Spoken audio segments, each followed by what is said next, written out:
Hello dear friends, आज की video में मैं आपको बताने वाली हूँ इंटरव्यू में पूछे जाने वाले कुछ क्वेश्चंस। आपकी लाइफ में कोई ना कोई डे ऐसा ज़रूर आएगा जिसमें आप इंटरव्यू देंगे। अब इंटरव्यू में ये 5 क्वेश्चंस पूछे ही जाते हैं जो मैं आपको एक्सप्लेन करूंगी।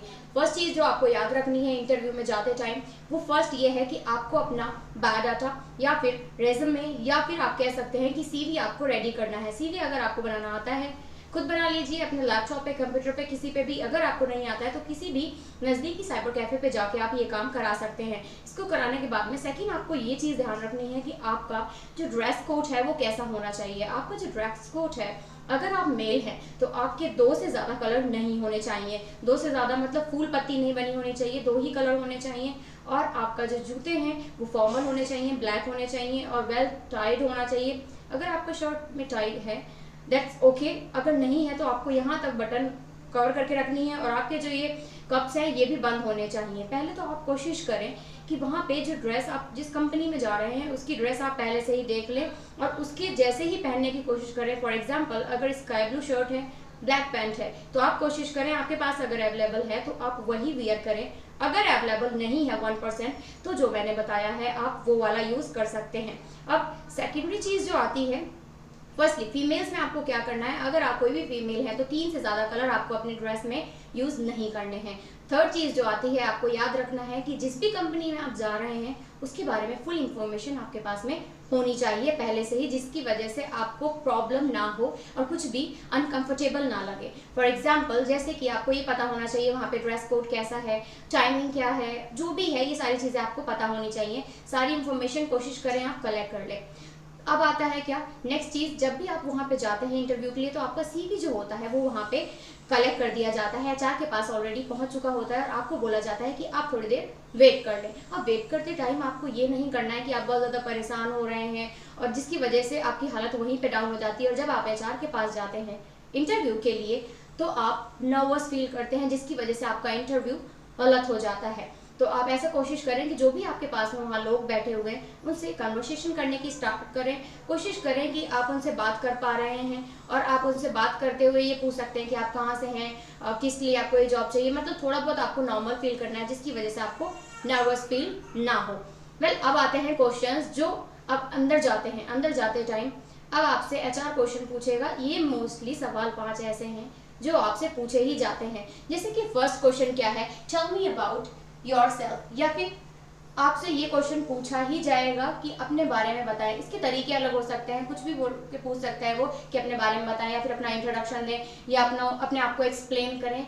तरीका अलग होगा बट ये क्वेश्चन सेम होगा। तो आपको क्या करना है, मैंने ऑलरेडी अपने चैनल पे इंट्रोडक्शन के एक वीडियो अपलोड की हुई है ऑलरेडी, आप उसे देख सकते हैं और अपना इंट्रोडक्शन बेसिकली अपना इंट्रोडक्शन बहुत ही अच्छे से उसको तैयार कर सकते हैं। तो फर्स्ट आप स्टार्ट क्या करेंगे, माय नेम इज सलोनी द्विवेदी। जैसे मेरा नाम क्या है, my name is Saloni Dwivedi, I am from that that that. आप कुछ भी लगाना चाहते हैं। अगर उसने बोला है कि टेल मी अबाउट योरसेल्फ, तो अगर आप बोल रहे हैं my name is Saloni that that dash, जो भी आप यूज करना चाहते हैं, देन ओके। अगर उसने पहले से ही बोला, क्योंकि आपका रिज्यूम वो देख चुका है, पहले से ही बोले अगर सलोनी अपने बारे में कुछ बताओ, तो आपको वहाँ पे अपना वर्ड जो नाम है वो यूज़ नहीं करना है, माय नेम इज सलोनी। तो यहीं पे आप फंस जाएंगे और पकड़े जाएंगे। इस चीज़ को नोट किया जाएगा। आपको बताना है as you know already my name is Saloni, आप ये वर्ड यहाँ पे यूज़ करेंगे। अब क्या आता है, अब अपना इंट्रोडक्शन देने के बाद में सेकंड क्वेश्चन जो आता है, why do you want to do a job. तो यहाँ पे आपको एक जेन्युइन सा आंसर देना है कि आप ये जॉब क्यों करना चाहते हैं। तो आप वहाँ पे वो आंसर देंगे कि क्यों आप ये जॉब करना चाहते हैं। अब ये नहीं बताएंगे, आप रोने वाला एक्सप्रेशन नहीं देंगे, मुझे पैसे की ज़रूरत है, ये ज़रूरत है, वो ज़रूरत है, मेरे पास पैसे की नीड है, मेरे पास काम नहीं है। आप वहाँ पे रोना धोना स्टार्ट नहीं करेंगे। अब एक जेन्युइन सा अपने अकॉर्डिंग एक आंसर देंगे कि आपको इस जॉब की ज़रूरत क्यों है। एक जेन्युइन सा आंसर आप अपने अकॉर्डिंग तैयार करेंगे, लेकिन आपको रोने धोने वाला आंसर नहीं रेडी करना है। नेक्स्ट क्वेश्चन क्या आता है, नेक्स्ट आता है why should I hire you. क्या हो जाएगा, why should I hire you, मतलब मैं तुम्हें इस जॉब के लिए हायर क्यों करूँ, क्या चीज़ है ऐसी। तो आप वहाँ पे ये आंसर देंगे। अब काफ़ी सारे लोग होते हैं ऐसे देखते हैं, ऐसे देखते हैं, ऐसे देखते हैं, मतलब कंफ्यूज हो जाते हैं इस क्वेश्चन पे कि क्या आंसर करें, क्या आंसर करें, और यहीं पे वो फंस जाते हैं। तो आपको यहाँ पे बेसिकली ये आंसर देना है। आपको ये नहीं देना है कि मुझे पैसे की ज़रूरत है या फिर मुझे नीड है या मेरे पास कोई काम नहीं है। ये सब आपको नहीं देना है, कोई रिक्वेस्ट नहीं करनी है, कोई सॉरी नहीं बोलना है। आपने यहाँ पे सिंपल सा एक आंसर देना है उनके क्वेश्चन पूछे जाने पर कि आपकी कंपनी को जो स्किल्स की रिक्वायरमेंट है वो मेरे अंदर है, जितना एक्सपीरियंस चाहिए वो मेरे अंदर है। आई नो अगर आप मुझे हायर कर लेते हैं तो मुझे ऐसा लगता है कि मैं एक बेस्ट परफॉर्म कर पाऊंगा। ये जो जो स्किल्स आपको चाहिए वो सारी स्किल्स मेरे अंदर हैं और मैं आपके काम को बेहतर तरीके से कर पाऊंगा, ऐसा मुझे लगता है। तो आप ये आंसर उन तक दे सकते हैं, तो ये भी एक गुड इंप्रेशन देता है। नेक्स्ट क्वेश्चन क्या आता है, नेक्स्ट क्वेश्चन जो है हमारा क्या, फोर्थ। अब अगर उसको पता नहीं होगा, आपको वो चेक करना चाहता है, नॉर्मली आपको चेक करना चाहता है कि आपको इंग्लिश आती है या फिर नहीं, तो कैसे चेक करेगा।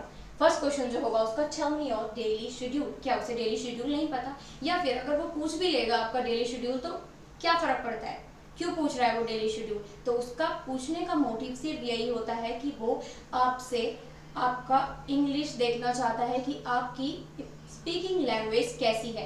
तो आपको डेली शेड्यूल एक अच्छा सा डेली शेड्यूल बताना है, प्रोफेशनल और लॉजिकल बताना है। आप यूँ नहीं बताएंगे कि मैं सुबह 10 बजे उठा, सो के मैंने खाना खाया, मैं फिर सो गया, मैं मूवी देख रहा था, मैं सीरीज देख रहा था, ऐसा कुछ नहीं बताना है। आपको नॉर्मली एक अच्छा सा डेली शेड्यूल बताना है। नेक्स्ट क्वेश्चन या तो पूछा जा सकता है या फिर पूछा जा सकता है how did you spend your last Sunday, भाई इसको क्या फर्क पड़ता है आपने अपना लास्ट संडे कैसे स्पेंड किया है। यहाँ पे भी आपको जेन्युइन सा आंसर देना है। नेक्स्ट क्वेश्चन जो पूछा जा सकता है आपसे इंग्लिश को चेक करने के लिए हो सकता है which movie did you watch last time. इस चीज़ को आपको ध्यान में रखना है। आप कोई भी मूवी नॉर्मली नहीं बताएंगे कि सडन आपने कोई भी मूवी का नाम बता दिया, क्योंकि मूवी का नाम बताने के बाद में आपके लिए ये क्वेश्चन रेडी होगा कि आप मुझे उसकी स्टोरी एक्सप्लेन करें। तो अगर आपने देखी ही नहीं होगी वो मूवी तो आप उसकी स्टोरी कैसे एक्सप्लेन करेंगे। कोई ऐसी मूवी बताएं, वो जाहिर सी बात है आपको फंसाना चाहता है इस चीज़ में। कोई ऐसी मूवी बताएं जिसकी स्टोरी आप नॉर्मली ईजिली आप उसको बता सकते हैं, एक्सप्लेन कर सकते हैं। तो कोई भी मूवी ऐसे बताएं। आप जरूरी नहीं है आपको यहाँ पे सत्यवादी हरिश्चंद्र बनना है, बी ऑनेस्ट करके आपको मूवी का नाम बता देना है, नहीं, आपको वो बताना है जो आपने स्टोरी अच्छे से बता सकते हैं। क्लियर हो गया। ये 3 क्वेश्चंस हैं जो आपको इंग्लिश लैंग्वेज चेक करने के लिए पूछे जा सकते हैं। चलिए अब बढ़ते हैं लास्ट क्वेश्चन की तरफ, how much salary do you expect. अब बाकी के जो क्वेश्चंस थे उसमें आपको बिल्कुल भी आर्ग्यूमेंट नहीं करनी है, पर पॉसिबिलिटीज हैं कि इसके लिए आपको आर्ग्यूमेंट करनी पड़ जाए। कैसे, अगर आप बताते हैं कि कितनी सैलरी 2000, 3000, 4000, 18000, तो जाहिर सी बात है अगर आप ज़्यादा बता देते हैं तो सामने वाला मना कर देगा कि हम तो इतना नहीं दे सकते। तो पॉसिबिलिटीज़ है कि आपको आर्ग्यूमेंट करने लग जाए। अब आर्ग्यूमेंट आपको ऐसे नहीं करना है, हाँ भाई बताओ तुम इतनी सैलरी क्यों नहीं दे सकते, ऐसे नहीं करना है।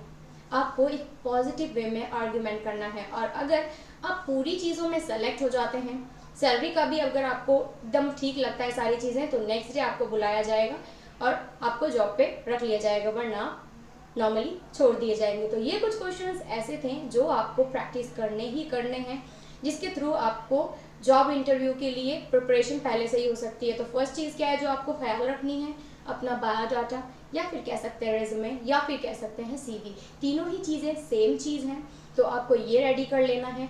सेकेंड चीज़, आपको ड्रेसअप देखना है कि आपका ड्रेसअप जो हो बेस्ट हो, पहले से ही ऑकवर्ड ना लग रहा हो। लड़की है तो 3 कलर, लड़का है तो 2 कलर होने चाहिए, इससे ज़्यादा नहीं होने चाहिए। आपके कप प्रॉपर बैंड होने चाहिए, आपकी जो बेल्ट ये है बटन है वो कंप्लीट यहाँ तक लगी होनी चाहिए। टाई है तो ओके चलेगा, अगर टाई नहीं है तो यहाँ तक बंद होने चाहिए, ये भी कंप्लीटली इसको बंद होना चाहिए। अब आता है कि आपके शूज़ कैसे होने चाहिए, फॉर्मल शूज़ होने चाहिए, ब्लैक होने चाहिए या फिर ब्राउन होने चाहिए। अब थर्ड चीज़ जो आती है, आपको इन्फॉर्मेशन होनी चाहिए। कोशिश करें कि आप वहीं का ड्रेस कोड देख लें, अगर आपको पॉसिबिलिटीज़ हैं आप देख सकते हैं वहाँ का कोई ड्रेस कोड है तो आप उसे कोशिश करें कि आप उसे पहन लें। नहीं अवेलेबल है तो जो मैंने बताया है आप उसे यूज़ कर सकते हैं। नेक्स्ट चीज़ जो आती है, आपको वहाँ पे नर्वस नहीं होना है, भी रिलैक्स होकर आपको वहाँ पे बैठना है, जिससे कि आप अपने आंसर्स उसको दे पाएँ और आपका इंटरव्यू बहुत अच्छे से हो पाए। फर्स्ट चीज़ जो आपको ध्यान में रखनी है, 5 क्वेश्चंस जो मैंने बताए हैं, अपना इंट्रोडक्शन देना है। इंट्रोडक्शन आप तैयार कर सकते हैं, मेरी वीडियो ऑलरेडी मैंने चैनल पे अपलोड की हुई है। सेकंड क्वेश्चन आ सकता है आपका क्या कि आप मतलब क्यों हायर करूं, क्यों हायर करना चाहिए मुझे तुम्हें, तो उसके लिए आप अपना अच्छा सा आंसर देंगे। नेक्स्ट क्वेश्चन, आपको इस जॉब की रिक्वायरमेंट क्यों है। उससे नेक्स्ट क्वेश्चन हो सकता है कि आपको वो आपकी इंग्लिश चेक करना चाहता है, जिसकी वजह से कुछ क्वेश्चंस पूछेगा, जिसके लिए आपको पहले से ही प्रिपेयर रहना है। नेक्स्ट क्वेश्चन हो सकता है आप कितनी सैलरी एक्सपेक्ट करते हैं, तो उसके लिए आप आंसर दे सकते हैं। ये सारे क्वेश्चंस जो आपको प्रिपेयर करने ही करने हैं, 101% ये क्वेश्चंस आपसे पूछे ही जाएंगे। अगर आपको ये वीडियो पसंद आई है तो लाइक करें, सब्सक्राइब करें हमारे चैनल को और बेल आइकन को प्रेस कर दें, जिससे कि ऐसे ही अपकमिंग नोटिफिकेशंस आपको मिलते रहें और जो आपके लिए हेल्पफुल हो। अगर आपका कोई फ्रेंड जॉब इंटरव्यू देख रहा है और उसके लिए जॉब इंटरव्यू के लिए खुद को प्रिपेयर कर रहा है, तो ये वीडियो आप उस तक पहुंचा सकते हैं, जिससे उसको हेल्प मिल जाए, कुछ भला हो जाएगा उसका भी। हम मिलेंगे नेक्स्ट वीडियो में ऐसे ही एक मज़ेदार टॉपिक के साथ में। Till then keep practising. Thank you.